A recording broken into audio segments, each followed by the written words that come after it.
Nous fabriquons environ 40 000 barriques par an à destination de 45 pays. Nous fabriquons également des gros récipients, des foudres, des cuves tronconiques à destination également du monde entier. La fabrication d'une barrique est assez complexe. Il faut d'ores et déjà la matière première qui est le chêne.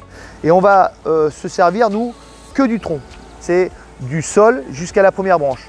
Donc c'est environ 30 à 40% du chêne total que l'on va utiliser pour faire des barriques de première qualité. Mais chez Vicar, on va, avec l'aide de nouvelles technologies, d'utiliser un peu plus d'arbres pour concevoir nos barriques.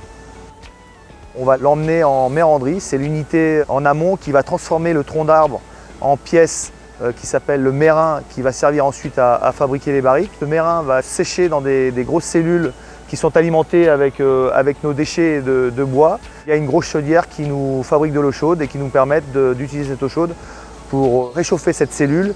À l'usinage, on va fabriquer des copeaux de bois sec qui sont des déchets que l'on va ensuite retransformer en pellets, en granulés de 100% chêne qui vont nous permettre ensuite d'obtenir un combustible pour chauffer nos barriques. Donc voilà, tous nos déchets sont valorisés en interne et nous permettent ensuite de travailler dans l'utilisation de ces déchets pour la fabrication de nos barriques.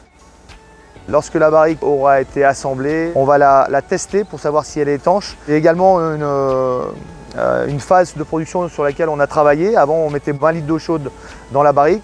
Quand on fabrique 200 barriques par jour, ça fait une grosse consommation d'eau chaude par jour. Aujourd'hui, on utilise de la vapeur haute pression à 150 degrés qui nous permettent de tester une barrique avec une tasse à expresso, donc très peu d'eau.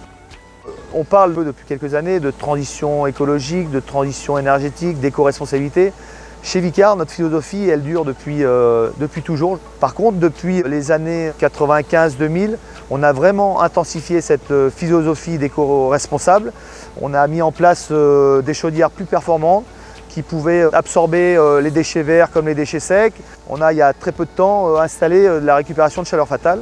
C'est-à-dire que nos foyers de chauffe qui permettent de cintrer nos barriques et les chauffer derrière, on a décidé de récupérer ces fumées chaudes, de les faire passer dans une grosse cheminée où à l'intérieur, on a un serpentin dans lequel passe de l'eau. Donc ces fumées chaudes réchauffent l'eau et nous permettent de fabriquer environ 500 kW thermiques pour nos besoins d'eau chaude au quotidien. Également, on a un projet assez ambitieux pour couvrir une partie de notre parc à bois, pour pouvoir protéger notre bois du soleil pendant sa durée de maturation à l'air libre. Donc on va améliorer la qualité du bois, on va se protéger d'incendies et également on va produire de l'énergie électrique. Le but demain, il va être de très vite stocker l'énergie. Là, on va être autosuffisant, mais le but en 2023, c'est de devenir indépendant.